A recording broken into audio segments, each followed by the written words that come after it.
Hello students, मेरा नाम सैयद काजिम असगर रिजवी है। मैं ख्वाजा मोइनुद्दीन चिश्ती लैंग्वेज यूनिवर्सिटी के journalism and mass communication department में असिस्टेंट प्रोफेसर हूँ। आज मैं अपने लेक्चर में आपके साथ डिस्कस करूँगा इंट्रोडक्शन ऑफ फीचर राइटिंग। जैसा कि हम जानते हैं, फीचर राइटिंग एक बहुत ही मॉडर्न राइटिंग स्टाइल है और इस राइटिंग स्टाइल में एक नई तरीके का राइटिंग को अडॉप्ट किया गया है जिसको हम पिक्टोरियल टाइप ऑफ लैंग्वेज बोलते हैं। पिक्टोरियल टाइप ऑफ लैंग्वेज हम इसको इसलिए बोलते हैं क्योंकि इसमें जो हम अपनी बात कहते हैं उसको सीधे या स्ट्रेट फॉरवर्ड ना लिखकर हम पिक्टोरियल टाइप ऑफ स्टाइल में लिख कर चलते हैं। जैसे कि अगर हम इसे हिंदी में बोलें तो जैसे हिंदी में बोलते हैं बिंबात्मक टाइप ऑफ राइटिंग, यानी कि बिंबात्मक यानी कि हम बिंब बनाते हुए चलते हैं, हम एक पिक्चर क्रिएट करते हैं अपने शब्दों से। तो इसलिए फीचर को पिक्टोरियल टाइप ऑफ राइटिंग में लिखा जाता है, इसीलिए इसको फीचर कहा जाता है क्योंकि इसमें कहीं ना कहीं एक पिक्चर हमारे दिमाग में ड्रॉ होने लगती है जब हम किसी फीचर को पढ़ते हैं। फीचर जैसे हमने बताया कि एक मॉडर्न स्टाइल ऑफ राइटिंग है, तो ये हमें कहाँ सबसे ज़्यादा पढ़ने को मिलता है। तो आज के अगर हम न्यूज़पेपर्स को देखें तो जो हम न्यूज़पेपर्स में जो सप्लीमेंट आ रहा है, जो 4 पेज अलग आ रहे हैं जिसको हम मैगजीन के नाम से जानते हैं, उसमें ज़्यादातर फीचर्स होते हैं। वो फीचर मैगजीन ही एक तरह से, अगर इसे टेक्निकली उसे एनालाइज किया जाए उनकी राइटिंग को, उसके आर्टिकल्स को, तो वो सब ज़्यादातर फीचर्स हैं। अखबार में जैसे कि हम आपको बताएंगे कि अखबार में बेसिकली 3 तरह के कंटेंट्स होते हैं। न्यूज़ होता है, व्यूज़ होता है और एडवर्टाइजमेंट होता है। तो न्यूज़, अखबार में सबसे ज़्यादा न्यूज़ होती है, इसके बाद फिर हमारे एडवर्टाइजमेंट होते हैं, उसके बाद फिर व्यूज़ होता है। व्यूज़ वो होता है जो एडिटोरियल पेज है, तो एडिटोरियल पेज का ही हिस्सा है फीचर। लेकिन फीचर को अब इतना ज़्यादा लिखा जाने लगा है, इतना ज़्यादा पसंद किया जाता है कि अब एडिटोरियल पेज पे इतनी जगह नहीं होती है कि हम उस पर उन सारे फीचर्स को एडजस्ट कर सकें। तो इसलिए न्यूज़पेपर्स जो है वो एक्स्ट्रा सप्लीमेंट या एक्स्ट्रा पेज या एक्स्ट्रा मैगजीन निकाल कर उन फीचर्स को कहीं ना कहीं एडजस्ट करते हैं।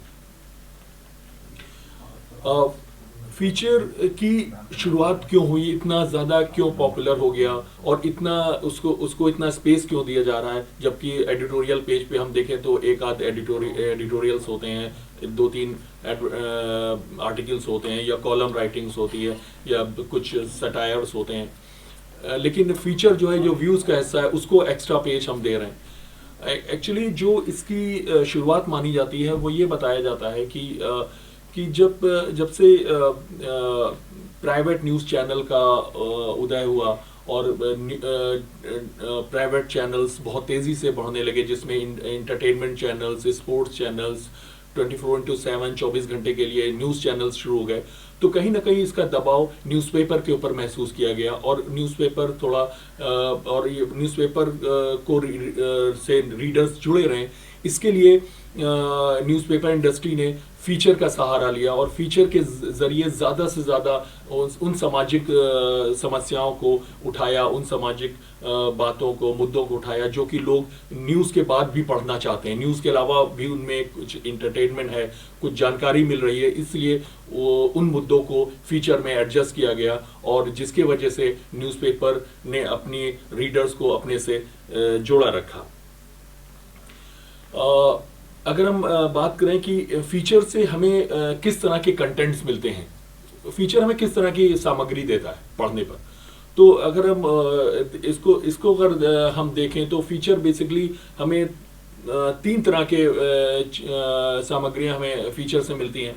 हमें फीचर से फैक्ट मिलता है, फैक्ट से मतलब तथ्य मिलते हैं। फीचर में जो भी लिखा जाता है वो फिक्शन नहीं होता है, फीचर हमेशा फैक्टफुल होता है। जो भी जानकारी दी जाती है वो फीचर में इंटरव्यू बेस्ड होता है, यानी कि जो या फिर जो भी जानकारी दी जाती है वो कहीं ना कहीं उसके पीछे एक लॉजिक होता है, उसके साथ कुछ इंफॉर्मेशन जुड़ी होती है और उसके कुछ प्रूफ्स होते हैं।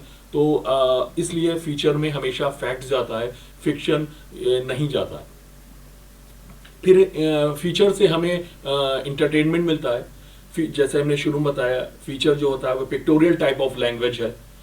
और इससे पिक्टोरियल टाइप ऑफ लैंग्वेज से मतलब है कि जब हम उसे पढ़ते हैं तो हमें एक पिक्चर का एहसास मिलता है। एक हमारे दिमाग में, हमारे मस्तिष्क में एक पिक्चर क्रिएट होने लगती है।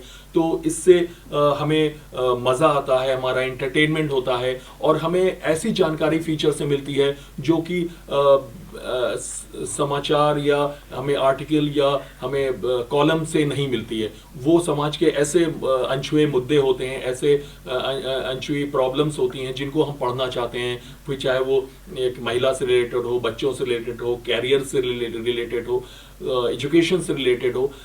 तो इस तरह के जब मुद्दों को हम फीचर में इंक्लूड करते हैं तो लोगों का एंटरटेनमेंट होता है। फिर तीसरी चीज़ है जो हमें फीचर से मिलती है, वो है नॉलेज। इस तरह नॉलेज से मतलब है कि फीचर जो है हमें, क्योंकि जैसे हमने शुरू में बताया फीचर फैक्टफुल होता है, उससे फैक्ट्स मिलते हैं, फैक्ट्स के जरिए हम अपने फीचर को आगे बढ़ाते हैं। क्योंकि फीचर में जो भी हम राइटर जो भी लिखता है, कभी भी फीचर में राइटर अपने शब्दों को, अपनी कही भी बात को नहीं लिखता है। एक इंट्रो बनाने के बाद राइटर फीचर में वही बात लिखता है जो कि उस क्षेत्र के एक्सपर्ट्स हैं वो क्या कह रहे हैं, लोगों के इंटरव्यू लेकर वो उनकी बात को फीचर में लिखता है। या फिर जो भी जानकारियां हैं, साइंटिफिकली प्रूव्ड जानकारियां हैं, उनको ही वो फीचर में इंक्लूड करता है। तो इस तरह से फीचर में हमें फैक्टफुल होने के साथ साथ फीचर से हमें नॉलेज भी मिलती है, हमारे नॉलेज का दायरा बढ़ता है। तो इस तरह से हम कह सकते हैं कि फीचर राइटिंग जो है वो अखबार का एक सपोर्ट सिस्टम है, जो कि अखबार को एक चैलेंज मिल रहा था दूसरे माध्यमों से, जैसे टीवी है या फिर डिजिटल मीडिया है। तो कहीं ना कहीं अखबार को फीचर ने बहुत सपोर्ट किया और अपने रीडर्स को उनके साथ जोड़े रखा। आगे हम आपसे फिर फीचर के बारे में और डिस्कस करेंगे कि फीचर में और क्या क्या हम दे सकते हैं और हमें क्या क्या जानकारियां मिलती हैं। तो नेक्स्ट लेक्चर में हम इसके बारे में डिस्कस करेंगे आपसे।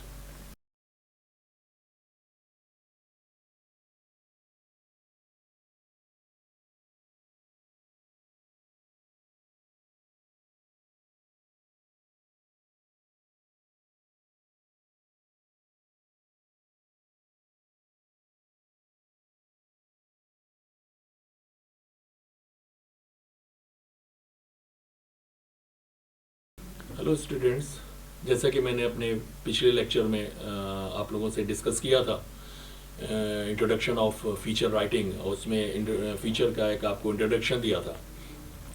आज हम इसी टॉपिक को आगे बढ़ाते हुए आपसे डिस्कस करेंगे कि फीचर राइटिंग किन टॉपिक्स पे उमूमन लिखा जाता है, बेसिकली ये लिखा जाता है। तो यहाँ पे मैं आपको बताना चाहूँगा, फीचर किसी भी किसी भी टॉपिक पे लिखा जा सकता है। फीचर का कोई फिक्स टॉपिक नहीं है। फीचर राइटिंग का कोई एक लिमिटेड एरिया नहीं है।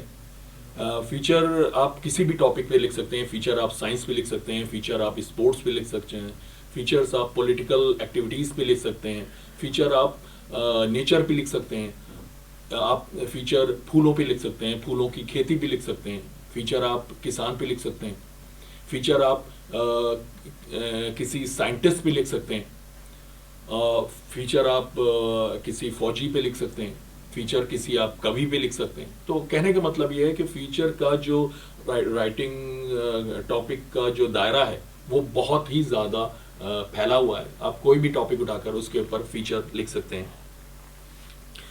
फीचर अब हम आगे आप स्ट्रक्चर के बारे में अगर फीचर की बात करें तो फीचर का एक सेट स्ट्रक्चर है। फीचर का एक आरंभ है, एक मध्य भाग है और इसका एक अंत है। फीचर का जब आरंभ लिखते हैं तो इसमें हम एक इंट्रो बनाते हैं जिसमें हम अपने टॉपिक को इस्टेब्लिश करते हैं। अपने जो हमारे फीचर का टॉपिक है उसको इंट्रोड्यूस कराने की कोशिश करते हैं। यहाँ पे राइटर जो है उस टॉपिक के बारे में इंट्रोडक्शन देने के लिए थोड़ा सा पिक्टोरियल टाइप ऑफ लैंग्वेज में लिखता है कि लोगों को उसमें लोगों को दिलचस्पी पैदा हो सके और लोगों का आकर्षण उस टॉपिक की तरफ बढ़े और उसको आगे भी कंटिन्यू रखें। फिर फीचर का मध्य भाग होता है जो कि बहुत महत्वपूर्ण भाग है। इसके अंदर हम फीचर की वो सारी डिटेल्स देते हैं जो कि हम अपने रीडर को बताना चाहते हैं। कि ये जो टॉपिक था इसमें हम क्या जानकारी देना चाह रहे हैं, किस तरह के फैक्ट्स हैं, क्या इंटरटेनमेंट है, और क्या आपको नहीं पता था, क्या समाज में हो रहा है, आगे क्या और हो सकता है। इस तरह की सारी जानकारियां जो कि उमूमन आम लोगों को अपनी बिजी लाइफ की वजह से नहीं पता होता है, तो वो फीचर उस मध्य भाग में उस चीज़ को बताने की कोशिश करता है। फिर इसी तरह अंत में हमारा जो लास्ट है वो है कंक्लूजन, वो अंत है फीचर का। इसमें हम फीचर को समेटते हैं और टॉपिक को कंक्लूड करते हैं। यहाँ पे हम टॉपिक का समापन करते हैं। हम एकदम से फीचर को नहीं ख़त्म कर देते कि हम या फिर हम अपने रीडर्स पे छोड़ दें कि अब आपका जो फैसला हो वो आप इसका एक रिजल्ट निकाल दीजिए। ऐसा नहीं है। फीचर में हमेशा राइटर जो है उस टॉपिक को कंक्लूड करता है और हमेशा एक पॉजिटिव एंडिंग के साथ उस फीचर को कंक्लूड करता है। जैसा कि हमने शुरू में बताया था कि फीचर जो है वो जो व्यूज है न्यूज़पेपर के उनका पार्ट है, यानी कि एडिटोरियल का पार्ट है। एडिटोरियल पेज के ऊपर एडिटोरियल्स होता है जो जैसे संपादकीय बोलते हैं, संपादक जिसे लिखता है। फिर इसके बाद आर्टिकल हैं जिनको एक्सपर्ट लिखते हैं। फिर कॉलम्स हैं उनको भी एक्सपर्ट लिखते हैं। तो फीचर को और बाकी क्रिएटिव राइटिंग और फीचर में फ़र्क क्या है, या आर्टिकल, निबंध जिसे हम ऐसे बोलते हैं, या फिर कॉलम और या फिर एडिटोरियल, इन बाकियों से और फीचर में क्या फ़र्क है। तो अगर इसका हम डिफ्रेंसिएशन करें तो हमें कुछ पॉइंट्स हैं जो हम आपके सामने डिस्कस करेंगे। आर्टिकल जो होता है वो उसका जो टॉपिक एक होता है, लेकिन उसकी एनालिसिस मल्टी डायमेंशनल होती है। यानी कि एक टॉपिक के ऊपर होगा, अगर वो आर्टिकल जो है वो आर्टिकल अगर अर्थव्यवस्था पे है तो अर्थव्यवस्था की, अगर वो अर्थव्यवस्था कि जो भी उस वक्त की स्थिति है तो उसके लिए क्या स्थिति है, कौन जिम्मेदार है, कौन नहीं जिम्मेदार है, किस तरह से बेटर हो सकती है, या और इसको किस तरह से और ऊंचा पहुंचाया जा सकता है। कई वो एक टॉपिक पे कई डायमेंशंस में, कई धाराओं में आगे बढ़ जाता है। और वहीं जो फीचर जो है वो एक सिंगल पॉइंट पे, एक सिंगल टॉपिक के साथ शुरू होता है और उसी पे ही हम नए नए फैक्ट्स, नई इंफॉर्मेशन, नए इंटरटेनमेंट देते चले जाते हैं। हम कोई और दूसरा एंगल उसमें नहीं इंक्लूड करते हैं और आखिर तक वही टॉपिक का एक मुख्य विषय बना रहता है। फिर हम देखें, अगर आर्टिकल, निबंध या कॉलम में जो इसका जो लेखन है वो काफ़ी सीरियस होता है। इसमें हम देश समाज की स्थितियों को बहुत ही सीरियस ढंग से बताते हैं। हम इसमें आंकड़े देते हैं, हम इसमें एक्सपर्ट की व्यूज़ देते हैं जो कि अब नेशनल लेवल या इंटरनेशनल लेवल के एक्सपर्ट हैं, वो क्या कह रहे हैं इसके बारे में। तो हम कहीं ना कहीं ये बताने की कोशिश करते हैं। वहीं दूसरी तरफ फीचर में ऐसा नहीं है। फीचर बहुत ही लाइट सॉफ्ट राइटिंग स्टाइल है। इसमें हम इंटरटेनमेंट भी देते हैं, जानकारी भी देते हैं, नॉलेज भी देते हैं, और कुल मिला के हम रीडर को खुश रखने की कोशिश करता है राइटर फीचर के जरिए। लेख में फिर नेक्स्ट पॉइंट है, लेख में जो है वो हम एक्सपर्ट की ओपिनियन को देते हैं। एक्सपर्ट बताता है कि मैं ऐसा महसूस कर रहा हूं, मुझे ऐसा लगता है कि लोगों को ऐसा सोचना चाहिए, लोगों को ऐसे इन्वेस्टमेंट करना चाहिए, लोगों की दिनचर्या इस तरह की होनी चाहिए, कैरियर इस तरह से बनना चाहिए, देश को इस तरफ ज्यादा ध्यान देना चाहिए। वहीं फीचर में ऐसा नहीं है। फीचर में राइटर अपनी तरफ से कोई भी ओपिनियन, कोई भी राय, कोई भी मत नहीं रखता। फीचर में राइटर वही लिखता है जो कि जिस टॉपिक का एक्सपर्ट है जो बताता है वो उसी की बात उसमें रख देता है, अपनी तरफ से कोई भी वो इनपुट्स नहीं देता। लास्ट में हम फीचर के बारे, लेख में हम जो लेख होता है वो उसमें पिक्चर्स का या ग्राफिक्स का या कार्टून का या हम डेटास का इतना इस्तेमाल नहीं करते हैं। बहुत अगर ज़रूरत हुई तो डेटास का हमने इस्तेमाल कर लिया। वहीं फीचर में pictures, colourful pictures, graphic, cartoon, datas, इन सारी चीज़ों का हम ज़्यादा से ज़्यादा इस्तेमाल करते हैं, ज़्यादा से ज़्यादा कलरफुल और कई तरीक़ों से उसे सजाने की कोशिश करते हैं कि लोग उसको देखकर, फीचर को पढ़कर भी खुश हों और देखकर भी खुश हों। तो इस तरह से हम देखें कि तो फीचर जो है वो काफ़ी इंटरटेनिंग, लाइट और हल्की और बहुत ही खुश करने वाला टाइप का एक राइटिंग होती है, वहीं दूसरी तरफ जो लेख होता है वो गंभीर और बड़े बड़े मुद्दों को समाज के सामने रखता है।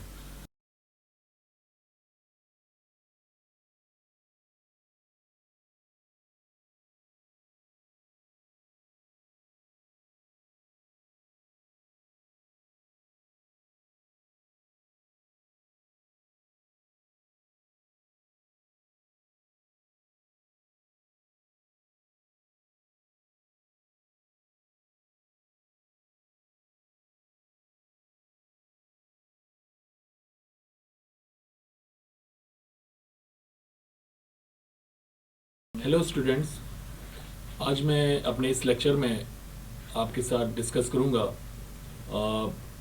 Role and functions of newspaper, समाचार पत्र के कार्य और उसकी भूमिका।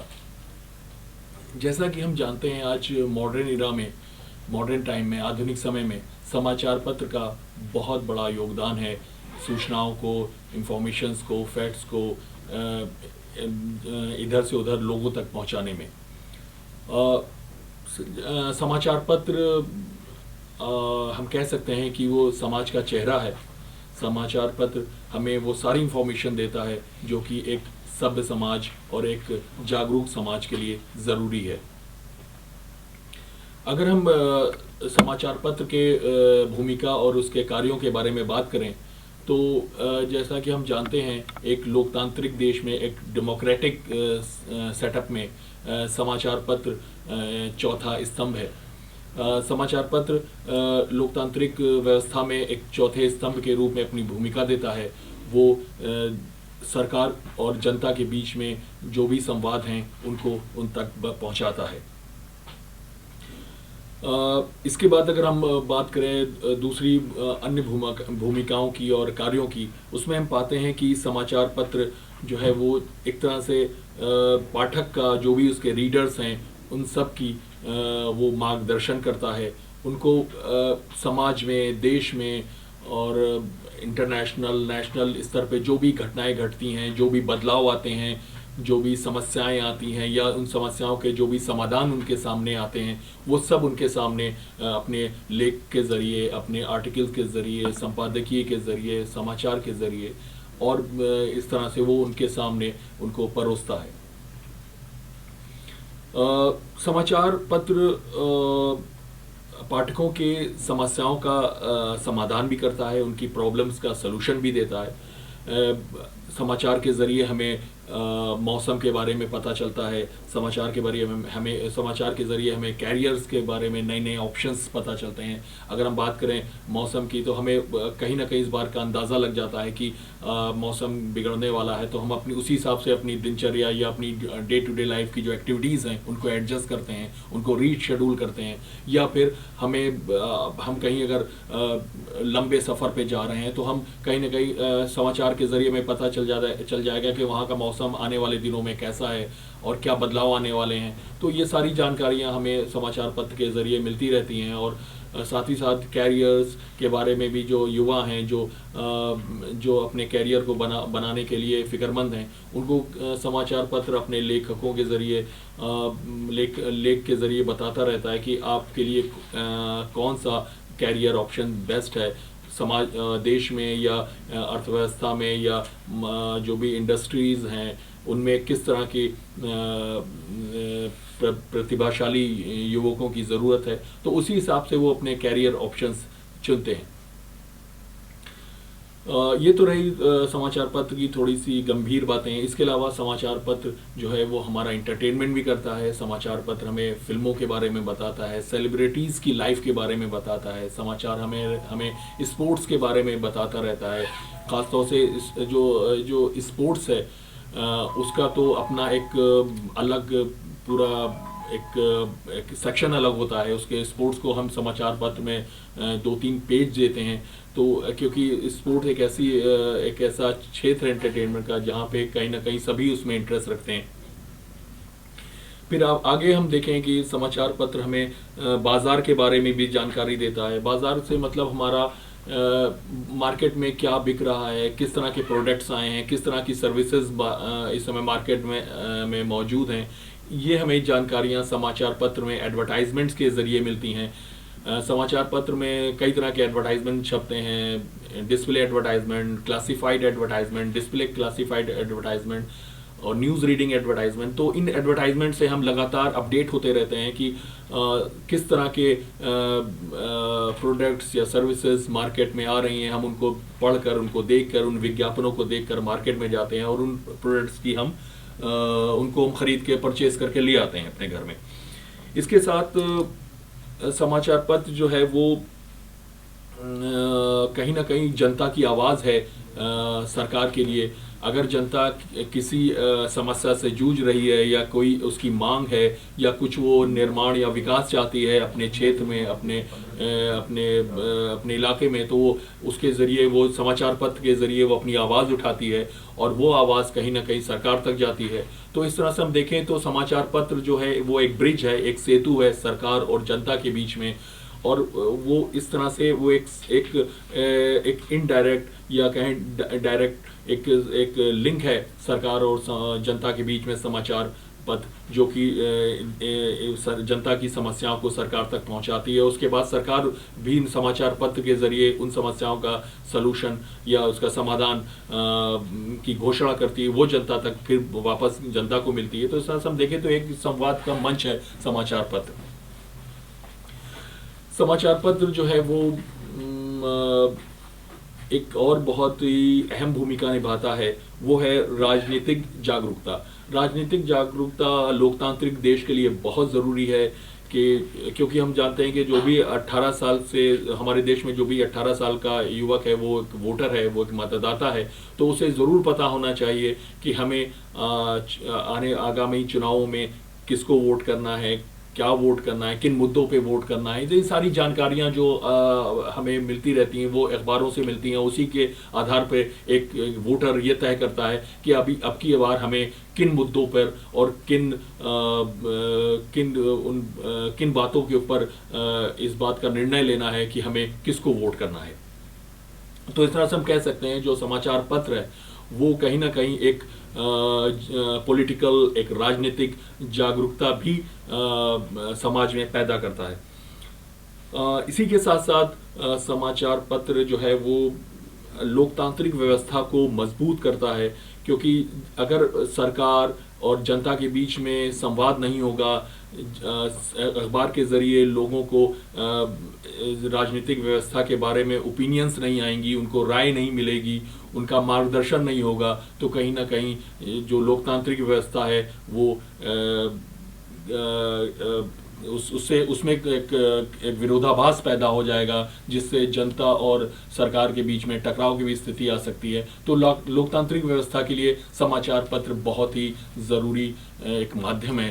तो हम अपने इस लेक्चर से यही हम ये हमने बताने की कोशिश की है कि समाचार पत्र कितना महत्वपूर्ण है और इसके कार्य या इसकी भूमिका एक समाज के लिए, लोकतांत्रिक देश के लिए कितनी आवश्यक है।